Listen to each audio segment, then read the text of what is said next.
Le Loup a laissé filer des points précieux vendredi à Bordeaux en match en retard de la 9e journée de top 14. Défait 31-10, les Lyonnais qui visaient au moins le point de bonus défensif reviennent bredouille de ce duel entre promus. Avec 4 essais, Bordeaux qui prend le point de bonus offensif et inscrit 5 points revient à seulement 3 longueurs du Stade Français, actuel 6e de top 14. De son côté, Lyon s'est accroché une demi-heure avant d'être submergé par la vitesse des Bordelais.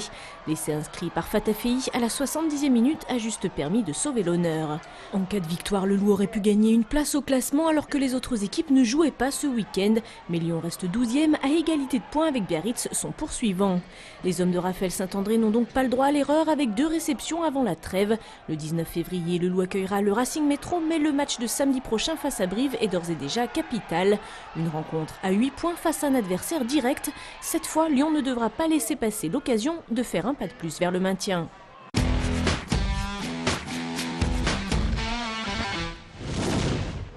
Défaite cruelle pour les filles du LBF. Ce dimanche, dans leur gymnase de Mado-Bonnet, les Lyonnaises ont encaissé leur 4e revers d'affilée, 79-73 face à Hainaut. Un match qui s'est joué sur des détails. Et on est revenu dans ce match, on était même passé devant, de 6 points et on n'a pas su garder cet avantage, encore avec les petits détails, les doubles pas loupés, les choses inexplicables que tu dis, quand tu ne mets pas ça, c'est sûr que c'est difficile à gagner le match. Et eux, par contre, étaient à 3 points quand il faut le mettre, ils les mettent, ça le tue. Les basketteuses lyonnaises n'auront donc pas profité du faux pas d'Aix-en-Provence, un adversaire direct pour le maintien, et restent engluées à l'avant-dernière place du classement, à égalité de points 22 avec les Provençales, qu'elles iront défier la semaine prochaine. C'est une saison difficile, on va dire, mais bon, rien n'est perdu. Aix, par contre, ça va être un match capital, on les prend tous les uns après les autres. Maintenant, c'est tous des matchs capitaux, donc celui-là, il l'était aussi. Bon, on l'a perdu, tant pis, on va relever la tête, on va travailler dès demain à l'entraînement. Mais Aix, par contre, il faudra vraiment pas perdre à Aix, quoi. Là, ça serait vraiment un échec. Là, c'est une déception. Si on perd à Aix, ça serait vraiment un échec. Pour cette rencontre capitale dans la course au maintien, le LBF pourra compter sur le soutien de son public, puisque le déplacement en quart sera offert aux supporters lyonnais.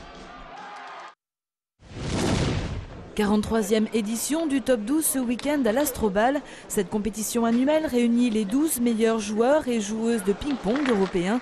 C'est la 4e fois qu'elle a lieu en France, l'occasion d'intéresser les Rhodaniens à la petite balle. C'est une très belle compétition pongiste, l'une des plus prestigieuses, donc oui, tous nos licenciés l'attendaient et j'espère que le grand public en avait envie aussi. C'est plus de 5000 spectateurs qui sont venus sur le week-end, donc c'est un bon premier pas. Côté tricolore, 2 représentants, leur premier top 12, Lixué et surtout Adrien Matenet, 19e joueur mondial. Mais tous 2 blessés, ils se sont fait éliminer en poule pour Lixué et en quart de finale pour le pongiste. Déception, surtout aussi avec l'encadrement technique. On avait fixé cet objectif par rapport aussi aux Jeux Olympiques. On a fait une longue préparation et que c'était une sorte de test par rapport aux Jeux Olympiques. Mais malheureusement, que je suis arrivé blessé et ça a un peu tout cassé. Podium 100% allemand en ce qui concerne la première marche. La victoire a été remportée chez les femmes par Wu Jiaduo et chez les hommes par Dimitri Ovtcharov.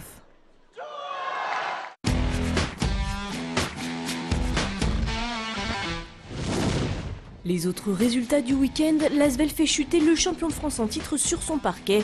Les Villeurbanais sont allés battre Nancy 82-70 en championnat avant de disputer mardi le 4e match du 2e tour d'Eurocup face à l'Aris Thessalonique. Un match qui sera diffusé en intégralité à 23h30 sur TLM. En hockey sur glace, 3e victoire de la semaine à domicile pour le LHC qui s'impose 3-2 après prolongation face à Montpellier. Les Lions ont fait un grand pas vers les playoffs avant de recevoir Bordeaux samedi prochain. Enfin, la rencontre entre Aurillac et Bourgoin a été reportée au week-end des 24 et 25 mars à cause de la météo. Le match France-Italie du tournoi destination des moins de 20 ans qui devait se disputer au stade Pierre-Rajon vendredi soir a quant à lui été annulé. En garde, prête, allez. Ce samedi à Lyon avait lieu la 10e édition de la Coupe du Monde féminine de fleuret, la Bellecordière, une compétition junior rassemblant 130 tireuses de 15 pays et comme chez leurs aînés, l'épreuve s'est rapidement transformée en un match France-Italie, puisque dès les quarts de finale, seule une américaine tentait en vain de mettre à mal cette hégémonie. C'est une mainmise historique en fait, c'est vraiment les premiers pays qui ont pratiqué l'escrime. Donc l'Italie, la Russie, la France, ce sont les grandes écoles d'escrime, à toutes les catégories et quasiment à toutes les armes. Et cette année, il faut croire que nos voisins transalpins avaient une longueur d'avance puisque la finale fut 100% italienne et à l'arrivée, c'est Olga Rachel Kalitsi qui s'impose pour la 2e année consécutive face à sa compatriote Alice Volpi. C'est une double victoire pour moi parce que c'est vrai que cette année je devais confirmer que c'était bien moi la championne. Elles sont très créatives, très joueuses par rapport à nous, mais bon, on commence à les rattraper, même à les dépasser parce qu'avec Clarisse, ma coéquipière, on en a battu plusieurs, donc c'est plutôt bien.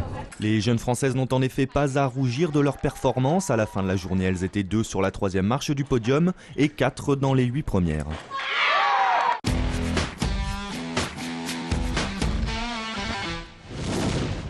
La 13e édition du Trail givré de Montanet porte bien son nom avec moins 10 degrés au thermomètre.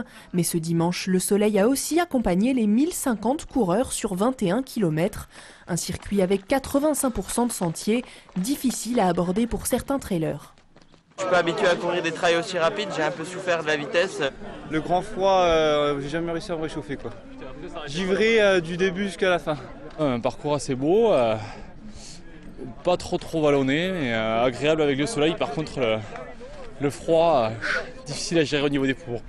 Cette épreuve fait partie du Trail Tour National 2012 et c'est Karim Talawanou qui arrive premier chez les hommes en 1 h 15 minutes et 35 secondes. Je retrouve des sensations, j'y ai cru jusqu'au bout. Aujourd'hui, sur toutes les parties techniques, je me faisais dispenser, mais dès que je retombais sur des parties un peu plates, un peu roulantes, je revenais.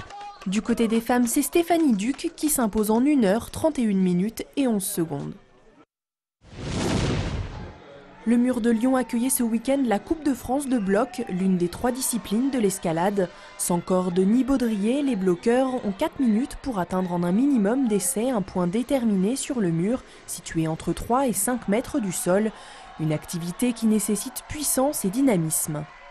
En fait, on peut dire que c'est la plus intense, c'est un peu comme un 100 mètres, le bloc, puisque c'est très court comme action, alors que la discipline reine depuis le début de l'escalade, c'est les voies, c'est lorsqu'on monte jusqu'à 15 mètres de haut avec des cordes et voilà. L'escalade compte 180 000 licenciés en France, parmi lesquels 30% pratiquent le bloc. Samedi soir, ils étaient 6 hommes et 6 femmes à s'affronter dans la catégorie senior. Et si la discipline est spectaculaire, leur entraînement est simple. Il faut grimper entre amis, se faire plaisir et puis ça vient tout seul. Il faut pas mal de mental, un peu de préparation physique et beaucoup de pratique. Il faut grimper beaucoup quoi. Chez les filles, c'est Marine Thévenet qui monte sur la première marche du podium. Du côté des garçons, Guillaume Gléron-Mondet prend la tête de la compétition.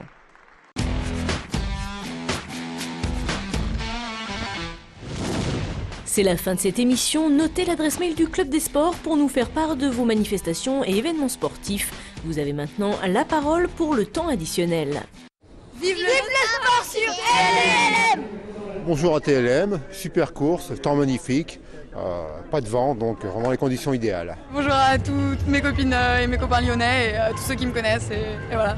Un petit coucou pour Courir pour elle, c'est le 27 mai à la Croix-Laval et tous les bénéfices vont à la lutte contre le cancer des femmes. Vive le sport sur TLM! Je vais remercier l'organisation, puis je vais faire une petite dédicace à Nico, notre coach du team Intersport. Retrouvez tout le sport sur TLM!